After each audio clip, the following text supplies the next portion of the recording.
Stress cognitive appraisal by Lazarus. तो हमारे जो थर्ड चैप्टर है मीटिंग लाइफ चैलेंजेस, तो उसमें हमें लेज़ारस एंड कलीग्स की एक थ्योरी दे रखी है, कॉग्निटिव अप्रेजल थ्योरी या कॉग्निटिव थ्योरी ऑफ स्ट्रेस बोल सकते हैं।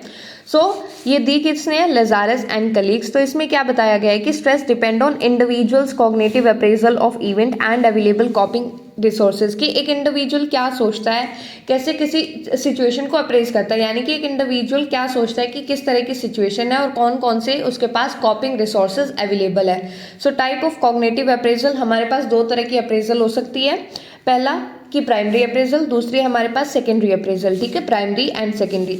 तो प्राइमरी अप्रेजल में क्या आता है कि पहले एक इंडिविजुअल जो होगा वो एक सिचुएशन को इवेल्युएट करेगा, मतलब एक सिचुएशन को समझने का ट्राई करेगा और देखेगा कि वो सिचुएशन पॉजिटिव है, न्यूट्रल है या नेगेटिव है। ठीक है, और अगर नेगेटिव है तो negative events are appraised as harm, threat या चैलेंज। तो वो देखेगा कि जो नेगेटिव सिचुएशन या जो नेगेटिव इवेंट है उसमें क्या क्या चीज़ें हैं कि हार्म, थ्रेट और चैलेंज। हार्म क्या होता है? डैमेज ऑलरेडी डन, यानी कि उस सिचुएशन के कारण क्या क्या जो डैमेजेस है या हार्म है वो ऑलरेडी हो चुका है। ठीक है, थ्रेट क्या है कि फ्यूचर में क्या इसके कारण डैमेज हो सकता है। चैलेंज यानी कि confidence in coping, opportunity to overcome और गेन।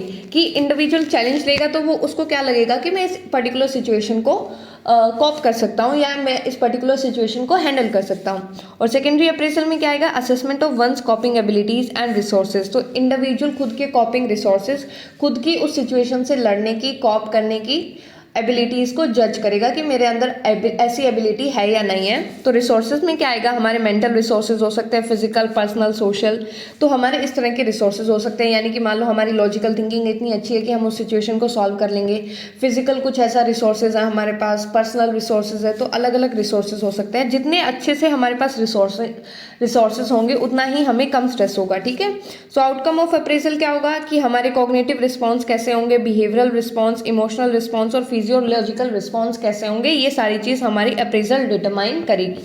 और आपको ऐसे अगर सारे टॉपिक्स को शॉर्ट्स के थ्रू रिवाइज करना है तो आप हमारे चैनल को सब्सक्राइब कर सकते हैं, और सारे टॉपिक्स और सारे वीडियोस को देखने के लिए आप हमारे चैनल पे जाके प्लेलिस्ट चेक कर सकते हैं।